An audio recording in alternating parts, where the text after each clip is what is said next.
Hey everyone, I'm Tasha here from Cash Spirituality. If it is your first time, welcome. Cash is a top 100 spiritual blog dedicated to simplifying the spiritual experience and getting you more in tune with yourself so that you can live a happier, healthier, better life. It's all about personal empowerment. And in today's video, we're going to learn about 6 steps you can take starting today to recreate your systems of beliefs to make sure that you are carrying forward beliefs that are empowering you. And the reason this is so important is because your beliefs impact everything about how you experience the world. So everything from your perspective to your current reality. And if you're wondering, by the way, I'm in an RV right now. I'm in Florida traveling with family. So doing the whole RV travel across America thing.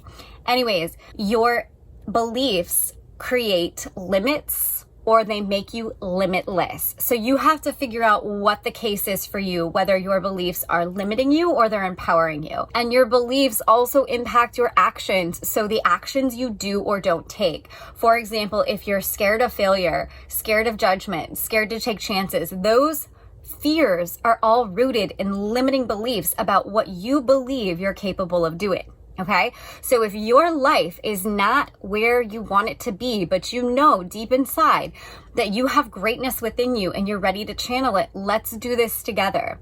Now, I want to say Rome wasn't built in a day, and your system of beliefs is not going to be torn down and rebuilt in a day either.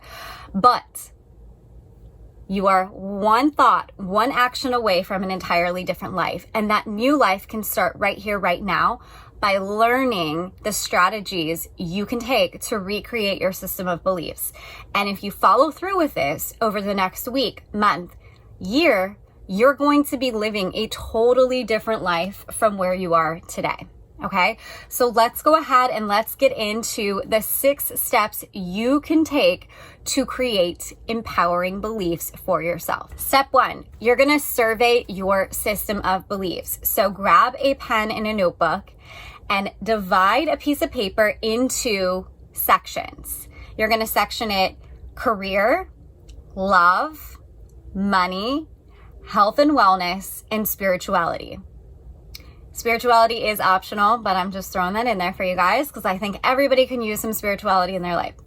And then ask yourself, are my beliefs about love, so this would be relationships, self-love, all those things, empowering or disempowering me? Do they make me feel good? Do they make me feel worthy? If your answer is yes, write a check mark in that section that you've created. If your answer is no, exit off. Step 2, now you need to determine which beliefs need to change. So you have sectioned off a very basic outline of these different areas in your life. And now you know which ones are empowering beliefs and which ones are limiting beliefs based on whether or not you have a check mark or an X. So in step 2, you're going to determine which beliefs need to change. And this might be all of them. It might be one subsection. It might be one belief. But whatever it is, write that out. So for example, let's say that you have disempowering beliefs about your ability to succeed on a personal level. And I'm not giving a blanket definition of success here because success is personal to each of us, and what success is to me might not translate to you. That's fine. We're talking on a very personal level based on your God-given gifts and talents or your passions, okay? So let's say your beliefs about your ability to personally succeed are disempowering. And when you think about pursuing your passions and the things that you're good at, you have thoughts such as, I'm not smart enough. I can't do X, Y, and Z. I'm not talented enough. I don't know enough to achieve X, Y, or Z. Those are all disempowering beliefs. Those are the beliefs that are going to keep you held back. You're going to limit yourself and you're not going to take action and move forward. In this case, changing your beliefs about your ability to succeed will be paramount to you achieving personal success. Because if you don't do this, if you don't change these beliefs, then you'll never be willing to invest in yourself and your abilities. So you won't take chances. You won't allow yourself to fail. That would be like getting on a bicycle when the training wheels go off, trying it once, falling down and saying, forget it, I'm terrible, I'm a failure, I can't do this. We all know it takes many attempts before we master something, and we have to give ourselves the grace of failure. Because we know deep down that we're capable of achieving whatever it is we're setting out to achieve, but we have trial and error, we have lessons, we need to learn, we need to grow, we need to master. You also won't live life on your terms. If you don't believe that you can be personally successful, you're just going to be a people pleaser walking around trying to follow the pack rather than paving your own path to greatness. Okay. So that's why it's so important to determine which of your beliefs need to change so that you become consciously aware, because awareness is always key. You have to be aware of an issue before you can change an issue. Otherwise, it's just an unsolved problem that you don't even know is a problem. Number 3, get that notebook again. And in this step, we are going to get to the root of your limiting beliefs. So I want you to close your eyes and take a few minutes to think about your life. This is going to be a reflection. See if you can narrow down where your limiting beliefs have come from. And you're going to need to do this by section. So it will help if you kind of stay organized and focused on one area. So for example, if you have limiting beliefs about your ability to be with someone who is loving and gentle because you grew up and your parents were always fighting and arguing and you saw toxic love, and so deep down you don't believe you're worthy of love, then we need to focus on that before you move on to career and spiritual and all of the other aspects. Let's say that we're going to go back to the example above. We're talking about personal success, and your limiting beliefs stem from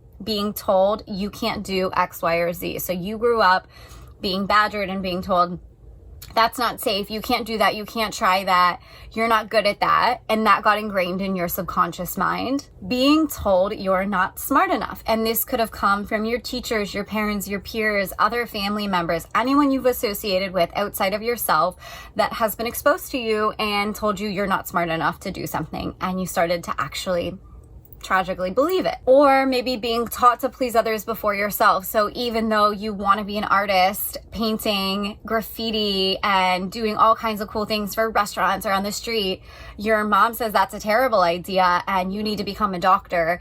And so you spend your life concealing who and what you really are and what really makes you happy, and you instead dedicate your life to doing something for someone else to make them happy. In this case, your limiting beliefs around personal success would be stemming from learned experiences.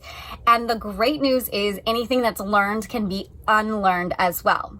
It just takes a bit of patience and a bit of practice. All right, step 4, you're going to create new empowering beliefs for yourself. And this step is super exciting. You can get very detailed. It's really fun. So keep that journal handy, because as you can see, we need it a lot as we're working through these steps. Now, here's what you're going to do. On a new piece of paper, you want to section into 3 areas. You're going to write down by those sections: career, love, spirituality, finances, etc., each limiting belief that you carry in each section. Then you're going to write down the root of that belief. So every belief, and then every belief has a root cause. Some of them might have the same root cause, some of them might be different, so it's okay if there's overlap here. And then you're going to write a new empowering belief to replace your limiting belief.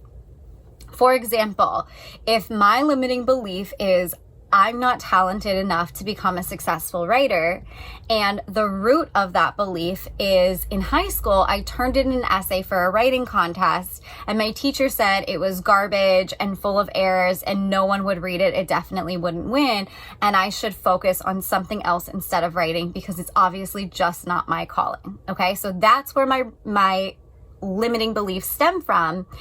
And then I write a new belief for myself that says, I am talented enough to become a successful writer. I have what it takes to turn my dream into a reality. I know it's the small, simple steps I take daily, such as writing in my journal, blogging, and sending emails that add up to massive results. I'm possible and my dream is possible.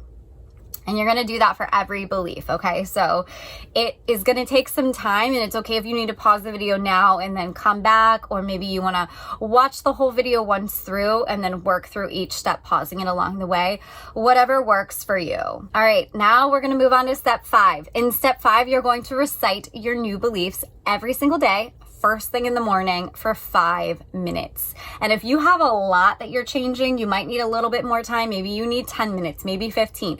That's okay. But the important thing is that just like a new mantra that you're learning, or positive affirmations, I am possible, I am successful, I am limitless, all of these great things, the purpose is to actually retrain your mind to start ingraining subconsciously these new beliefs, because it takes time. If you have carried a belief in your life through childhood or your teenage years or any amount of time, it's going to take time to push that belief away and add a new empowering belief in.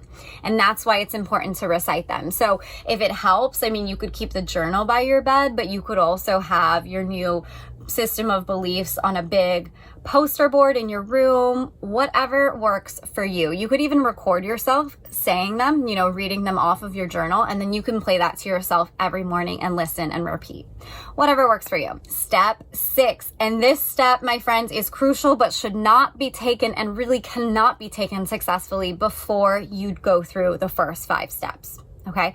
Step 6, you're going to act in alignment with your new beliefs. You're going to ask yourself, now that I have these new beliefs, how would someone who believes these things behave?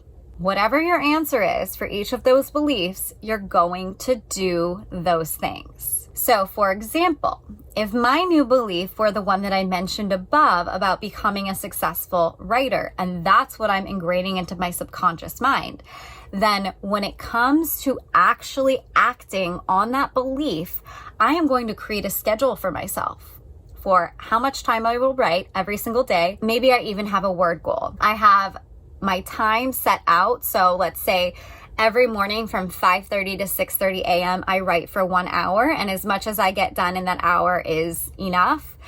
And then after I finish that, maybe I journal, maybe I put myself out there more. I look for new opportunities, freelance writing, essay competitions, nonfiction competitions. I submit a manuscript, look for an agent, look for a publisher, all kinds of things. I would be acting in alignment with those beliefs, and I would be putting myself out there for opportunities that align with my specific desire, because it's only through that aligned action that I'm actually going to see progress. And what you don't want to do is try to do everything at once. Because if you have lots of beliefs that you're plugging away at and you're relearning, then what I would recommend doing is, when it comes to the actual action of those beliefs, you focus first on the beliefs that are most important for your personal success or happiness or growth, development, whatever that is, okay? So if your biggest belief that you're reworking is that you're worthy of love, then you start there. But you don't want to inundate yourself and overwhelm yourself with too much, or you'll give up after a week.